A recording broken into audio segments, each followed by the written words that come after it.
The alien queen wept as her lost daughter returned saved by a human warrior. Queen Zephyr stood on the crystal balcony of her palace, watching the three moons rise over her capital city. Her skin shimmered like starlight, and her forearms moved gracefully as she held the communication device.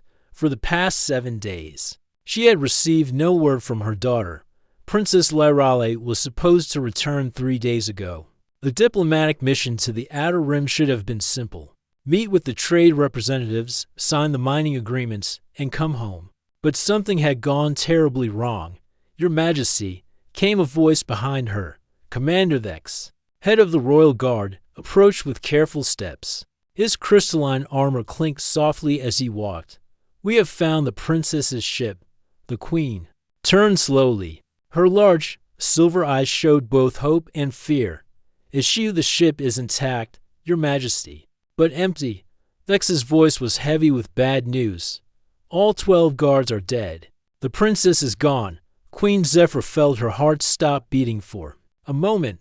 The Velkari had 2 hearts, and both seemed to freeze in her chest. How did they die? Energy weapons, very advanced ones. The attackers knew exactly where to strike. Commander Vex activated a holographic display. The ship's computers show the attack lasted only minutes. Someone with detailed knowledge of our defenses planned this. The queen looked at the images of her daughter's escort ship. The beautiful silver hull was scarred with weapon marks inside. She could see the bodies of her best warriors. These were soldiers who had fought in 3 wars and never lost a battle. Yet someone had defeated them easily. Who could do this? She whispered. The ship's emergency beacon shows it was attacked near the Skarn Confederacy border. Vex's eyes darkened with worry. Our intelligence suggests they took the princess alive. The Skarn Confederacy. Even speaking the name made Queen Zephyr's skin grow cold. They were the most feared pirates in this part of the galaxy. Stories told of their slave markets, their fighting arenas, and their love of causing pain to other beings. Send our best. Strike team, the queen ordered. I want my daughter back, Your Majesty, Vex said carefully. We already tried. The queen stared at him. What do you mean? 3 days ago, when we first found the ship, I sent Alpha Team to investigate the Skarn borders. They reported finding energy signatures leading into Confederacy space. Then their communication stopped. Send Beta Team. I did, Your Majesty, yesterday. They made it deeper into Skarn territory, but hit something called a quantum maze. It's a type of defense system that makes navigation impossible. The team leader managed to send one message before we lost contact. Cannot proceed. Mind fog is strong. Returning. They never made it back.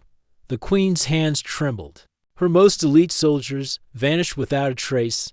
And Gamma Team, they reported similar problems this morning. The Skarn have some kind of telepathic scramblers. Our people cannot think clearly once they get close to their main territories. It's like their minds become full of noise and confusion. Queen Zephyr turned back to look at the moons. Her daughter was somewhere out there, in the hands of monsters, and her armies could not reach her. The Velkari were known throughout the galaxy for their advanced technology and powerful military. They had quantum computers that could predict enemy movements, and energy shields that could stop planet killing. Weapons. But none of that helped now. There must be something we can do, she said. Vex was quiet for a long moment. Then he spoke carefully. There might be one option, Your Majesty, but you will not like it. Tell me. 2 months ago, we received a report about a human who escaped from Skarn captivity, the only being ever to do so. The queen turned sharply. A human? Those primitive creatures from the edge of known space? Not so primitive, it seems. This human spent 6 months in a Skarn prison camp and somehow broke free. Our spies in the neutral zone say he killed 15 Skarn guards during his escape and stole one of their fastest ships. Queen Zephyr had heard of humans before. They were a young species, barely 100 years into space travel. Most galactic powers considered them interesting but unimportant. They had no great technology, no powerful weapons, no vast empire. Just a small collection of worlds trying to find their place among the stars. What makes you think this human could help us? She asked. because he succeeded where our best soldiers failed. The Skarn's mind scramblers don't seem to work on humans the same way they work on us. Their brains function differently. The Queen considered this. The idea of asking for help from a primitive species was embarrassing. What would the other galactic powers think? The mighty Velkhari Empire, rulers of 12 star systems, asking humans for assistance, but then she thought of Lyrale, her beautiful daughter with her silver laugh and curious nature. Lyrale, who loved to study ancient poetry and dream of exploring distant stars. Her child was in the hands of creatures who enjoyed causing pain. Where is this human now? The neutral trading station of Heaven's Rest. He works as a freelancer. A mercenary, the Queen said flatly. Yes, Your Majesty. Queen Zephyr closed her eyes. Her pride battled with her love for her daughter. The love won easily. Contact him. Tell him the Queen of the Velkhari wishes to speak with him, Your Majesty. There's something else you should know about the Skarn. What? Vex hesitated. Our intelligence suggests they don't just capture people for slave labor. They have entertainment facilities, places where they force prisoners to fight for the amusement of crowds. The Queen's hands clenched into fists, her daughter, who had never harmed anyone in her life, forced to fight like some wild animal. For the pleasure of pirates, contact the human immediately, she ordered. I don't care what it costs. I don't care what favors we must promise. Get him here. As Commander Vex hurried away to send the message, Queen Zephyr looked up at the stars. Somewhere out there, her daughter waited for rescue. The Velkhari military had failed. Their technology had failed. Their proud empire's power meant nothing against the Skarn's strange defenses. Maybe it was time to try something different. Maybe it was time to trust in the unknown capabilities of a species they had always ignored. Maybe it was time to see what humans could do. Marcus Chen sat in the corner booth of Rusty's cantina, nursing his third cup of synthetic coffee. The trading station Heaven's Rest was always busy, filled with merchants, smugglers, and people trying to disappear from their past. Marcus fit into the last category. The human looked older than his 32 years. Scars crossed his face and arms like a roadmap of pain. His brown eyes constantly watched the room, never staying still for long. 6 months in Skarn captivity had taught him to always expect danger. Marcus Chen, a tall figure, approached his table. Marcus looked up to see a Velkhari in expensive robes. The alien's skin sparkled with silver patterns, and his forearms moved with the careful grace of someone used to luxury. This was clearly no ordinary trader. Depends who's asking, Marcus said, his hand moving closer to the weapon on his belt. I am Ambassador Vexilon, representative of Queen Zephyr of the Velkhari Empire. Her Majesty wishes to speak with you. Marcus almost laughed. A queen wants to talk to me? Must be a slow day in the Empire. It concerns the Skarn Confederacy. The humor died in Marcus's eyes. His jaw tightened, and his fingers drummed once on the table. I'm not interested. Please, Mr. Chen. The Queen's daughter has been taken. We need your help. No. Marcus stood up, throwing credits on the table. Find someone else. Ambassador Vexilon followed him toward the exit. You are the only person to ever escape Skarn captivity. Surely you understand what the princess is suffering. Marcus stopped walking. For a moment, his careful control slipped, and Vexilon saw something terrible in the human's eyes. Raw pain, barely contained anger, and something else, fear. That's exactly why I won't go back. Marcus said quietly, good luck with your rescue. He started walking again, but Vexilon called out desperately. The Queen offers payment beyond your imagination. Technology, ships, whatever you desire. I don't need money. Then what do you need? Marcus paused at the cantina door. To forget. And your queen can't give me that. 2 hours later, Marcus was in his small apartment when the door chimed again. He opened it to find Vexilon standing there with a portable holographic projector. I told you no, Marcus said. Please, just listen to what the Queen has to say. 5 minutes, against his better judgment. Marcus stepped aside. Vexilon activated the projector, and Queen Zephyr's image appeared in the room. Even as a hologram, her grief was visible. Her silver eyes were dim with worry, and her hands trembled slightly. Mr. Chen, the queen began, I know you have no reason to help us. My people have never shown yours any particular kindness. We have always seen humans as young, inexperienced. Marcus crossed his arms but said nothing. But you did something no one else has ever done. You survived the scorn and escaped. My daughter has been missing for 8 days now. Every day we wait, the chances of getting her back alive grow smaller. The queen's voice cracked slightly. She is my only child, the heir to our empire. But more than that, she is a young woman who loves poetry and stargazing. She has never hurt anyone in her life. Marcus felt something stir in his chest. He recognized the pain in the queen's voice. It was the same pain he heard from other parents in the Scarn camps, pleading for their children's lives. Your Majesty, he said formally, I'm sorry for your loss. But the Scarn territories are not just dangerous. They're designed to break people's minds. Your elite soldiers probably had their thoughts scrambled before they even reached the main prison facilities. Queen Zephyr nodded sadly. Our people cannot function in their quantum mazes. The telepathic scramblers make clear thinking impossible. It's worse than that, Marcus said, his voice growing harder. The Scarn don't just scramble thoughts, they harvest neural patterns.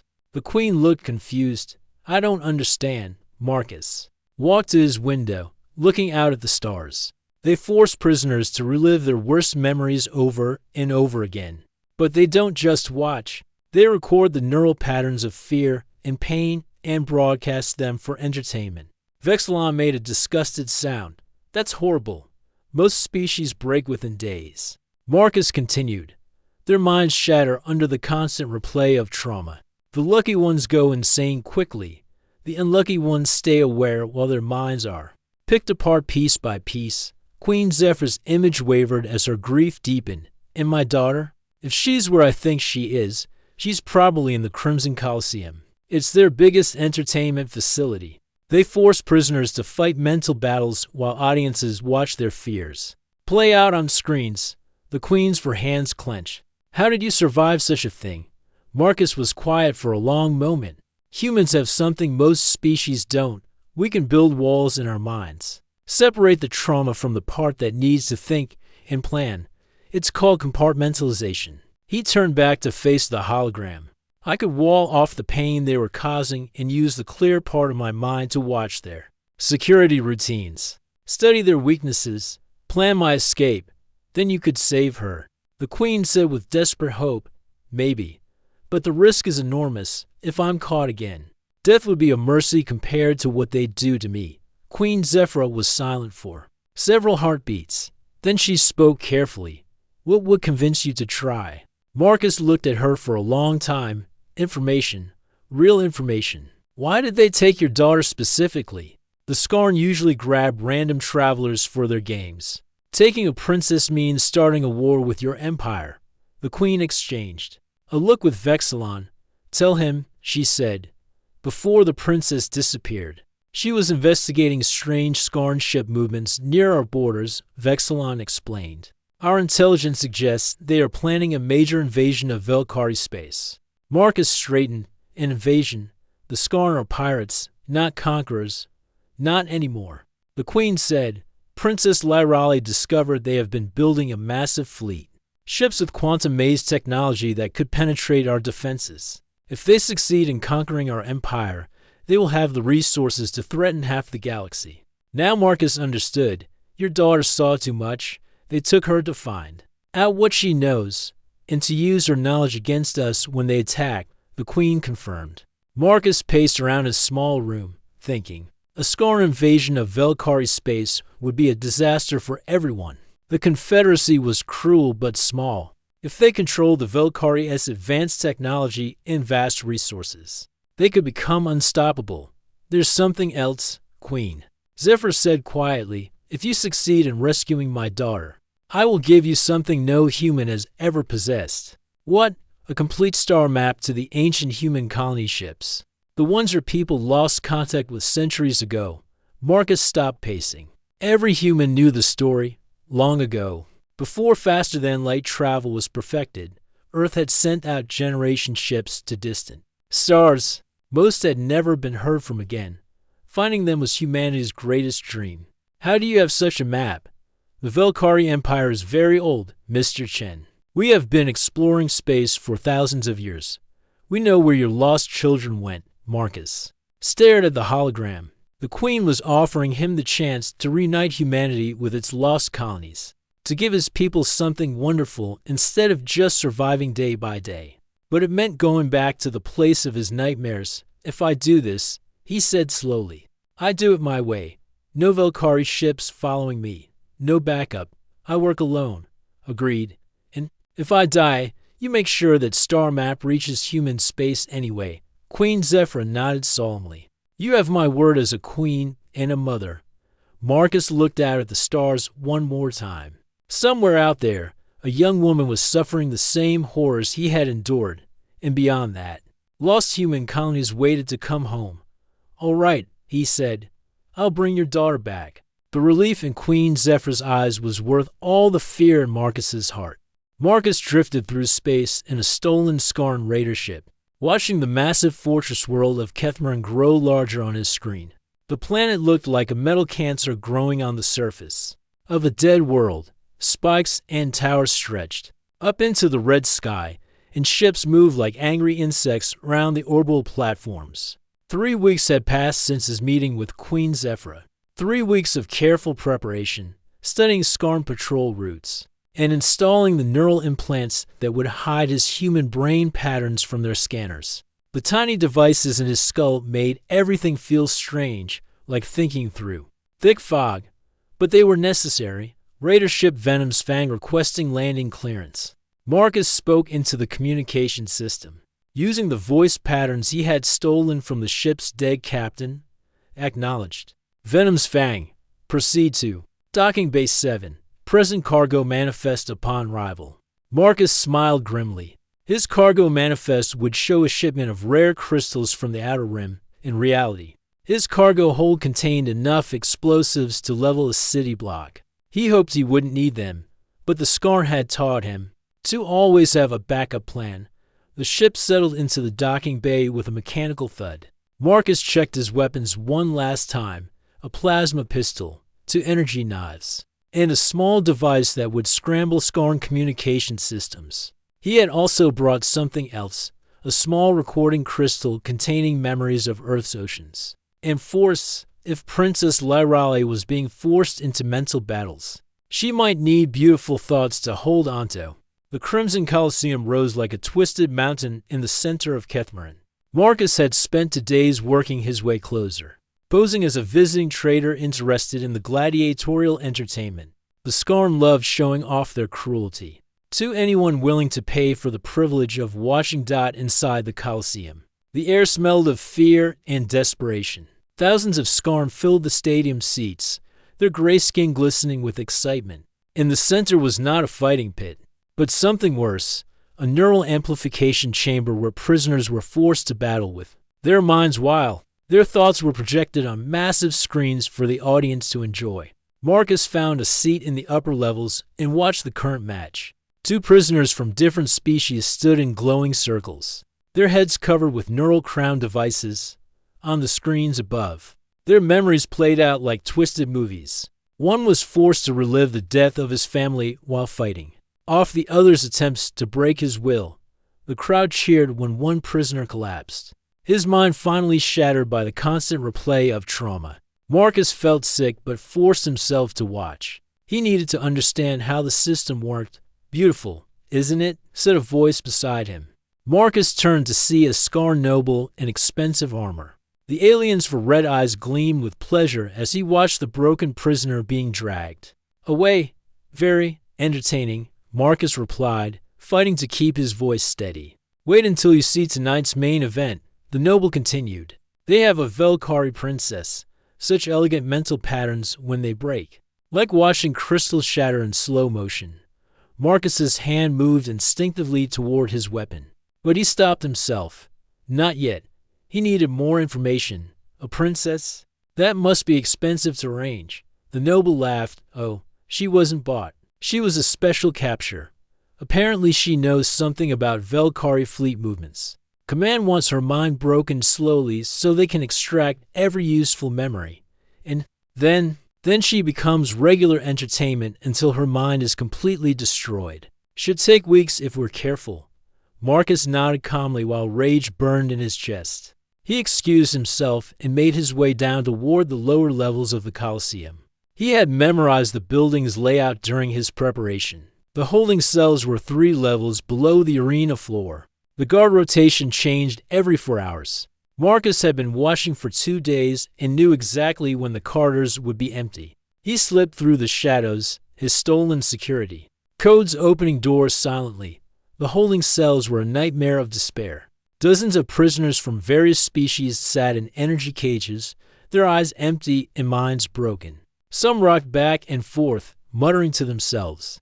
Others stared at nothing, lost in endless replays of their worst memories. At the end of the corridor, in a special isolation cell, Marcus found her. Princess Lyrale sat in meditation pose, her silver skin dim but unbroken, unlike the other prisoners. Her eyes were alert and focused. She was studying the energy patterns of her cage. Looking for weaknesses, Marcus was amazed. Most prisoners were completely broken by this point, but the princess seemed to be fighting back in her own way. He activated a small device that would mask their conversation from the surveillance systems. Princess Lyrale, she looked up sharply, her forearms moving into defensive positions. "Who are you?" "My name is Marcus Chen. Your mother sent me." Tears formed in her silver eyes. "Mother is alive, yes, and very worried about you, Marcus. Study the energy cage. How are you still functioning? The neural torture should have broken your mind by now." Lyrale smiled sadly. "I discovered something interesting about Velkari minds.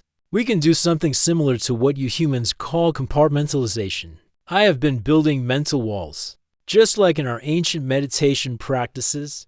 Marcus stared at her.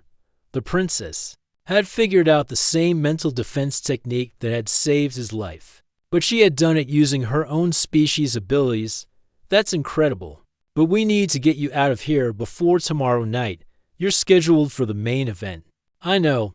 I've been preparing." Lyrale's eyes showed a determination that surprised Marcus. "I've been studying their neural amplification system. If I can access it during the battle, I might be able to turn it against them." "That's dangerous. We should escape now." "No." The princess stood up, and Marcus saw she was taller than he had expected. "I've learned things about their invasion plans, important things. If we just escape, they'll change their strategy. But if we can damage their neural control center," an alarm began blaring throughout the facility. Red lights flashed in the corridors. "Security breach in Sector 7. All guards to battle stations."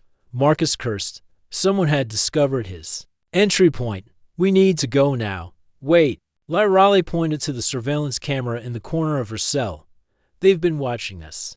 They know you're here." As if summoned by her words, heavy footsteps echoed in the corridor. A squad of Skarn guards appeared, led by a massive commander. In battle armor, the famous Marcus Chen, the commander said in a voice like grinding metal, "The only human to escape our hospitality. Did you really think you could sneak in here and steal our prize?"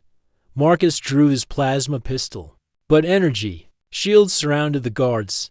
They had come prepared. "You know what I find most interesting about you, human," the commander continued, "your resistance to our neural probes. We've been wondering if you could withstand them when properly motivated." More guards appeared behind Marcus, cutting off his escape route. "So here's what we're going to do," the commander said with obvious pleasure. "Tomorrow night, instead of breaking the princess alone, we're going to put both of you in the neural amplifier. Human versus Velkari. Mind against mind. The winner gets to watch the loser's sanity slowly dissolve." Marcus looked at Princess Lyrale through the energy bars of her cage. She met his eyes and nodded slightly. She was telling him she had a plan. And the best part, the commander added, is that our audience will get to experience both of your memories while you fight, every moment of human stubbornness and Velkari pride. Broadcast for our entertainment. The guards closed in, energy restraints ready. Marcus could fight, but he was outnumbered 20-1. Better to save his strength for tomorrow. As the restraints locked around his wrists, Marcus caught Liralay's eye again. She mouthed two words, "Trust me." Marcus hoped that the princess's plan was as good as her courage, because tomorrow night they would face something worse than torture or death. They would face each other in a battle that only one mind could survive. The Crimson Coliseum had never seen such a crowd. Every seat was filled with scorned nobles, traitors, and military commanders eager to witness the legendary human's mental destruction. The arena floor blazed with spotlights as Marcus and Princess Liralle were brought up from the holding cells. Marcus's hands were bound with energy restraints that sent painful shocks through his nervous system. With every movement, beside him, Princess Liralle walked with her head held high, showing no fear despite the terrible fate awaiting them both. Commander Vexthal stood in the center of the arena, his forearms raised to quiet the excited crowd. Citizens of the Confederacy, tonight we present the ultimate entertainment, a battle between the only human to escape our justice and the heir to our greatest enemy. The crowd roared its approval. On the massive screens around the arena, images began playing, Marcus's memories of his previous captivity and the princess's thoughts of her home world. The neural extractors were already reading their minds from a distance. In a few moments, these who will enter the amplification chamber, Vexthal continued, their minds will be linked, and they will fight until one destroys the other's sanity completely.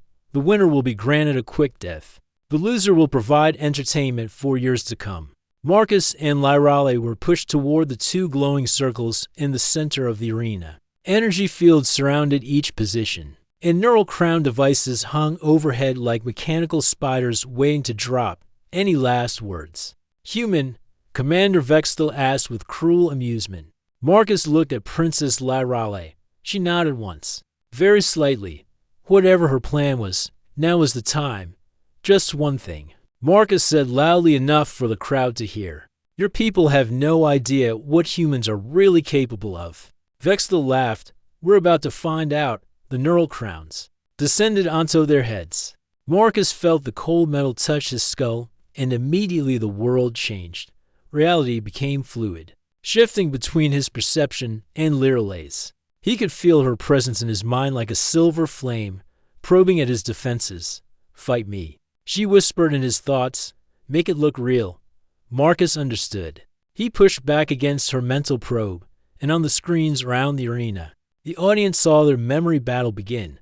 His memories of Earth clashed with her memories of the crystal cities of Velkar. The crowd cheered as they watched the two minds struggle for dominance. But something else was happening beneath the surface. As they fought, Marcus began to feel the neural amplification system itself. The Scarn technology was designed to boost and broadcast mental energy, making the battle more intense for the audience's pleasure.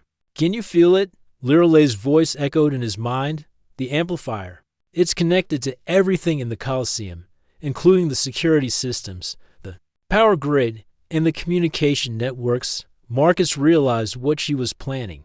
If they could overload the amplification system, they might be able to cause a feedback loop that would disable the entire facility. But it would require perfect timing and complete trust. On the screens, their fake battle continued.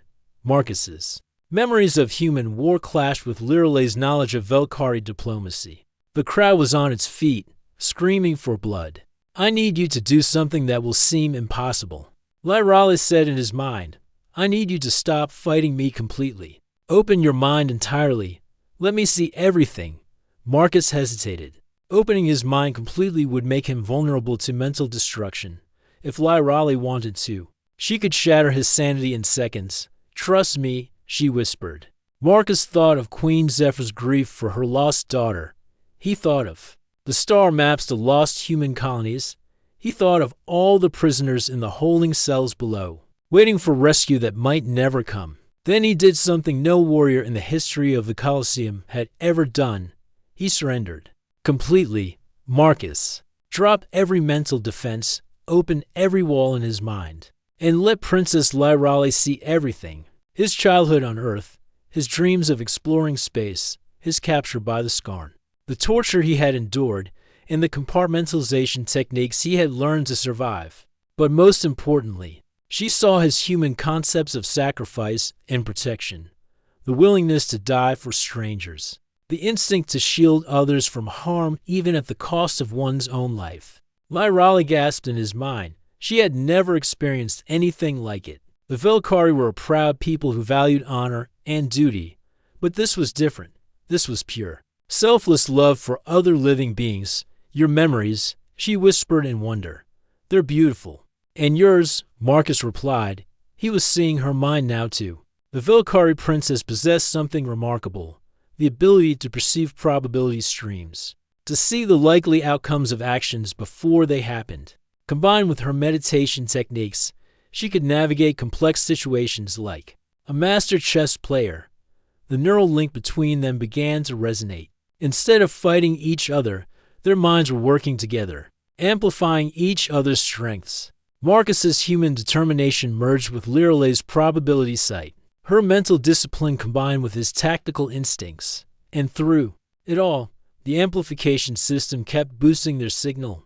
Now, Lyrale said, together, they turned their combined mental energy toward the neural amplifier itself. Instead of using it to fight each other, they used it as a weapon against the system that enslaved it. Marcus felt Lyrale's mind guiding their attack through probability streams, finding the exact frequency that would overload the neural network. His human stubbornness provided the raw power needed to break through the system's defenses. The effect was immediate and devastating. Every screen in the Colosseum exploded in showers of sparks. The neural amplifier itself began smoking and catching fire. Emergency alarms blared throughout the facility as feedback loops spread through the entire electronic network. But that wasn't the worst part for the Skarn. The psychic feedback from the overloaded amplifier hit every telepathic mind in the arena. The same neural scramblers that the Skarn used to break their prisoners' minds now turned against them. Thousands of Skarn nobles clutched their heads in agony as their own weapon destroyed their ability to think clearly. Commander Vexthal staggered backward, his four eyes rolling wildly as the feedback scrambled his brain.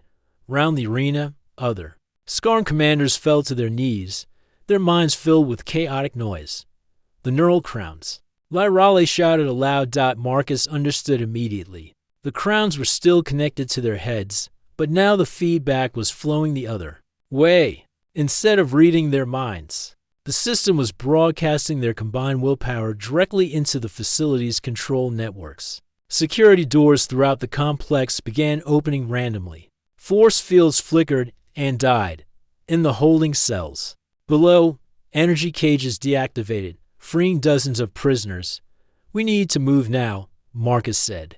Pulling the smoking neural crown from his head, Princess Lyrale did the same, her silver skin glowing with energy from the mental connection they had shared. Something had changed in both of them. The link hadn't completely dissolved. Marcus could still feel her presence in the back of his mind, and she could sense his thoughts. They ran toward the nearest exit as chaos erupted around them. Free prisoners were fighting their way up from the lower levels, while Skarn guards stumbled around in confusion, their minds still scrambled by the feedback. The ship bay, Marcus said. We can steal a fast vessel and get out of the system. No. Lyrale replied, first we need to reach the communication center. I know the frequency for the Velkhari emergency beacon. If we can broadcast what I learned about their invasion plans, Marcus nodded. The princess was right. Escaping would save their lives, but sharing the intelligence would save entire star systems. They fought their way through the collapsing fortress, Marcus using his combat training while Lyrale used her new ability to see probability streams, to guide them past the worst dangers. Behind them, the Crimson Colosseum burned as its own neural technology destroyed it from within. The Skarn had learned too late that breaking minds was a dangerous game. When your victims refused to stay broken, the stolen Skarn warship Bloodseeker limped through space toward Velkhari territory, its hull scarred by weapons fire and its engines barely functioning.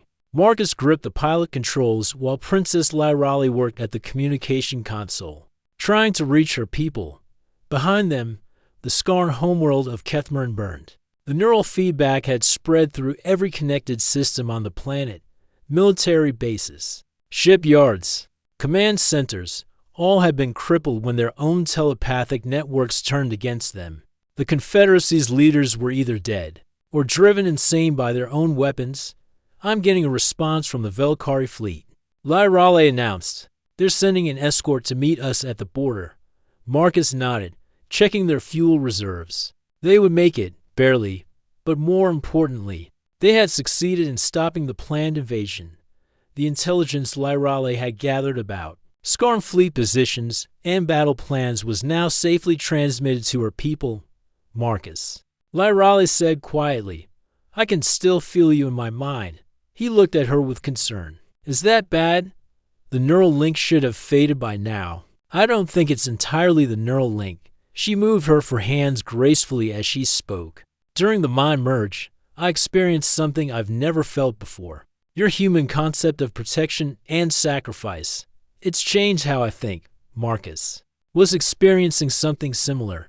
Since their mental connection, he had been seeing probability streams the way Lyrale did. Not as clearly as her, but enough to make better tactical decisions. It was as if their minds had learned from each other. Maybe that's not a bad thing. He said no. She agreed. I think it might be something wonderful. 3 days later, Queen Zephyr stood on the same crystal balcony where she had first learned of her daughter's capture. But now, instead of staring at empty space with grief, she watched a small ship approaching through the atmosphere. Commander Vex appeared beside her. The royal escort confirms the princess is aboard and unharmed, and the human? Marcus Chen is with her, Your Majesty. Preliminary reports suggest they not only escaped but somehow destroyed the entire Skarn neural control network. Queen Zephyr felt her hearts racing. Her daughter was alive. The nightmare was over. The ship landed in the royal courtyard with a soft thud. Queen Zephyr forced herself to walk, not run, down the crystal steps to meet them. Dignity was important even in moments of overwhelming joy. The ship's ramp lowered, and Princess Lyrale stepped out. The queen's composure lasted exactly 3 seconds. She ran to her daughter and wrapped all 4 arms around her, tears streaming down her silver cheeks. My child, my precious child, I thought I had lost you forever, Mother, Lyrale whispered, holding her just as tightly. I'm home. For several minutes, neither of them spoke. They simply held each other while Queen Zephyr wept with relief. All the dignity of empire, all the pride of royal blood, meant nothing compared to having her daughter back safely. Finally, the queen stepped back and looked at Marcus, who had remained respectfully at the bottom of the ship's ramp. Mr. Chen, I owe you a debt that can never be repaid. Your Majesty, your daughter saved herself. Marcus replied, I just helped a little. That's not true, Lyrale said. Without his sacrifice in the neural chamber, none of this would have been possible. Queen Zephyr studied the human more carefully. There was something different about him, something calmer and more focused than before. And her daughter seemed changed too, more confident, more determined. Tell me what happened. The queen said as they walked toward the palace. Lyrale and Marcus took turns explaining their experience. The neural amplifier, the mental link, the feedback that destroyed the Skarn systems, all of it seemed impossible. Yet the evidence was clear. The most remarkable thing, Lyrale said, is that we can still sense each other's thoughts sometimes. It's faint, but it's there. Queen Zephyr stopped walking. You mean the connection is permanent? We don't know, Marcus admitted. But if it is, it might represent something new. A way for different species to truly understand each other. They reached the royal chambers, where Ambassador Vexilon was waiting with reports from across the galaxy. Your Majesty, we're receiving confirmation from multiple sources. The Skarn Confederacy is in complete collapse. Their fleet commanders are fighting each other for control. The planned invasion has been completely abandoned. And our prisoners? The Queen asked. The feedback that destroyed their neural networks also freed every prisoner in their territory. Rescue ships from a dozen species are already en route to collect survivors. Queen Zephyr felt a wave of satisfaction. Not only was her daughter safe, But thousands of other beings have been free from scar torture. There's something else. Your Majesty, Vexilon continued. The other galactic powers are asking about the human who helped save the princess. They want to know if this represents a new alliance between our species. The Queen looked at Marcus thoughtfully. Does it, Mr. Chen? Marcus was quiet for a moment. Your Majesty, I came here for the star maps to our lost colonies, but I learned something during this mission. Humans and Velkari working together can accomplish things neither species could do alone. I want to go with him, Princess Lyrale announced suddenly. Everyone turned to stare at her. What? Queen Zephyra asked, when Marcus goes to find the lost human colonies. I want to accompany him. Our mental connection gives us advantages that could help locate ships that have been missing for centuries. Absolutely not, the Queen said. Immediately, I just got you back. I'm not losing you again to some dangerous expedition into unknown space. Mother, Lyrale said gently, I'm not the same person who left here weeks ago. The experience with the Skarn, the mental link with Marcus, it's shown me that I can do more than just be a princess waiting to inherit a throne. Queen Zephyra looked between her daughter and the human. She could see the determination in Lyrale's eyes. And something else, a sense of purpose that hadn't been there before. The lost colonies could provide new allies for both our species, Marcus added. And if Princess Lyrale is right about our combined abilities, we might be able to find them much faster than either humans or Velkari could alone. The Queen walked to her crystal balcony and looked out at the stars. Her daughter was asking to leave again, to venture into the unknown with a member of a species the Velkari barely understood. Every parental instinct told her to refuse, but she also remembered the reports of what they had accomplished together. A human and a Velkari, working as one mind, had destroyed an enemy that threatened half the galaxy. If I agree to this, she said slowly, you will stay in regular contact. You will take a full diplomatic escort, and you will promise me that you won't take unnecessary risks. Lyrale smiled, the same joyful expression she had worn as a child. I promise, Mother. Queen Zephyra turned to Marcus.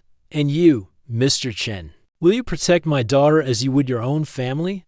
I will protect her with my life, Your Majesty. The Queen nodded slowly. Then you have my blessing. And more than that, you have the full support of the Velkari Empire. She gestured to Vexilon, who produced a data crystal that glowed with inner light, the complete star maps to your lost colonies, as promised. But also something more, Velkari navigation technology that will help you reach them safely. Marcus accepted the crystal with reverence. It represented the dreams of every human in known space. As the sun set over the crystal city, Queen Zephyra watched her daughter and the human warrior making plans for their expedition. She had wept when Lyrale was taken. She had wept when her daughter returned safely. Now she wept again. But these were different tears. These were tears of pride, watching her child grow into something greater than either of them had imagined possible. The alliance between humans and Velkari was just beginning, but already it promised to change the galaxy forever.